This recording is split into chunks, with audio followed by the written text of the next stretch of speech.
en alto, la militancia se templó como el acero en el fragor de la lucha.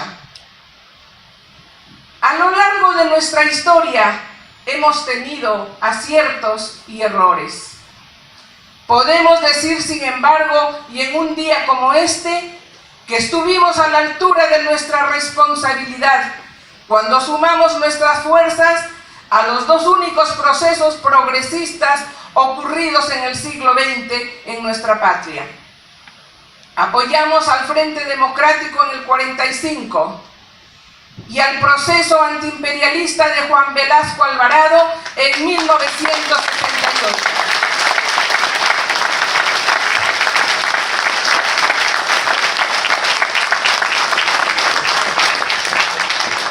En esa oportunidad, nuestro partido fue duramente criticado, incluso por partidos que se preciaban ser de izquierda y de sustentar opciones revolucionarias. Nos combatieron y sostuvieron posiciones contrarias. Hoy, aunque tarde, reconocen que se equivocaron. Son aciertos políticos que constituyen hitos en la historia de nuestro pueblo y de los que podemos sentirnos orgullosos. Una experiencia valiosa en la historia de nuestro partido es nuestra participación en el forjamiento de Izquierda Unida, que, habiendo nacido como un frente electoral en septiembre de 1980, pasó a convertirse 2 meses después en un frente político de masas. Se quebró a fines del 80 por hacer oídos a quienes infantilmente quisieron transformarlo en una herramienta armada de lucha. Se quebró y hasta la fecha no se ha podido reconstruir. Nosotros, que tuvimos una cuota importante en la Constitución de Izquierda Unida, tuvimos también una cuota de culpa en su caída. Pero cometimos además el error de aferrarnos al pasado, como si esa crisis fuera fácilmente superable. Los hechos nos demostraron que se trataba de un daño irreversible. La crisis de la izquierda en los años 90 del siglo pasado nunca fue abordada con valentía, y ese error lo cometimos junto con todas las fuerzas que integraron Izquierda Unida. Nunca se hizo un adecuado deslinde de responsabilidades. El pueblo nunca entendió las razones de esa ruptura y simplemente nos dio la espalda. Hoy tenemos que decir, con voz muy clara, que no estuvimos a la altura de las exigencias de nuestro pueblo cuando se dio al traste con la unidad. Hoy, camaradas y amigos, se hace más urgente que nunca forjar la unidad de los sectores progresistas y de izquierda de la población. Pero necesitamos tener bien claro qué unidad necesitamos construir y para qué debemos forjar la unidad. Hoy que nos encontramos en el año del centenario de la Revolución de Octubre, se hace necesario volver a Lenin, recoger la esencia de su mensaje. Para Lenin, la unidad, herramienta esencial de la victoria, no es un fin en sí mismo, sino un camino para alcanzar fines superiores.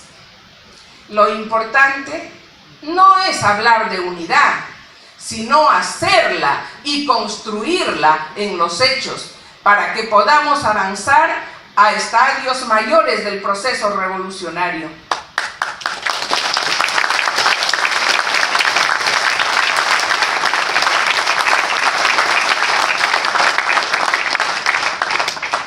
Necesitamos unidad no para seguir construyendo ilusiones electorales, porque las elecciones son solo un episodio de coyuntura. Requerimos la unidad para luchar por los intereses de los trabajadores y de toda la población y convertirnos en alternativa de poder. En los años 80, forjar la unidad electoral de los partidos integrantes de Izquierda Unida fue posible, porque todas eran fuerzas políticas actuantes. Todos eran partidos políticos de articulación nacional y popular. Todos tenían reconocimiento y personería legal, y todos poseían dirigentes reconocidos y calificados por el pueblo. Si queremos una verdadera unidad política, tenemos el enorme reto de trabajar para que todos volvamos a cumplir con esos requisitos.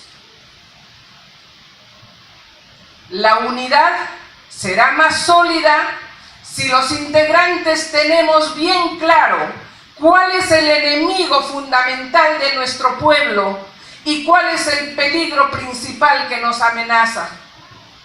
Para los comunistas, el enemigo fundamental de nuestro pueblo y de todos los pueblos del mundo es el imperialismo. Por eso, la principal contradicción de nuestro tiempo es el que se levanta entre los intereses del imperio y los intereses de los pueblos en todos sus niveles.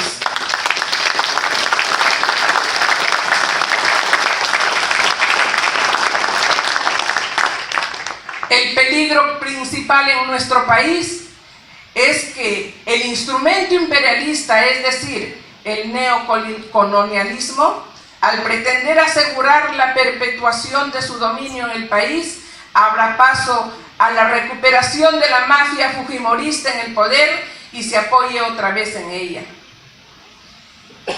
El fujimorismo impuso en nuestra patria el modelo neoliberal y buscó asegurarlo a través de los mecanismos más agresivos digitados por la Agencia Central de Inteligencia de los Estados Unidos. Cuando ese régimen cayó, devorado por la corrupción, se dio maña para firmar su alianza con sectores de la burguesía más conservadora, afirmándose con Toledo y García. Ollanta ofreció un cambio, pero nunca tuvo ni la fuerza ni la voluntad para impulsarlo. Los partidos de izquierda no supimos aprovechar ese momento para unir a las fuerzas democráticas, organizar a los trabajadores y al pueblo, sembrar conciencia política y de clase y alentar y promover las luchas sociales en el país. Preferimos esperar las próximas elecciones. Así, llegamos a las elecciones del 2016. Debimos escoger entre lo que teníamos y no entre lo que queríamos. En la circunstancia concreta, el pueblo tuvo que optar por cerrarle el paso a la mafia fujimorista, bloqueando su acceso al poder, y esa fue, en los hechos, una decisión justa: sumar en un solo haz a todas las fuerzas que querían impedir el acceso del peligro principal. Kuczynski, lo sabíamos desde hace muchos años, representa los intereses de Washington y busca confirmarlo con su política interna y externa. En el plano nacional, protegiendo al gran capital y a las corporaciones, pero también golpeando al pueblo, reprimiendo salvajemente a los maestros, pactando en secreto con el APRA y el fujimorismo, y promoviendo acuerdos lesivos al país en provecho de las multinacionales.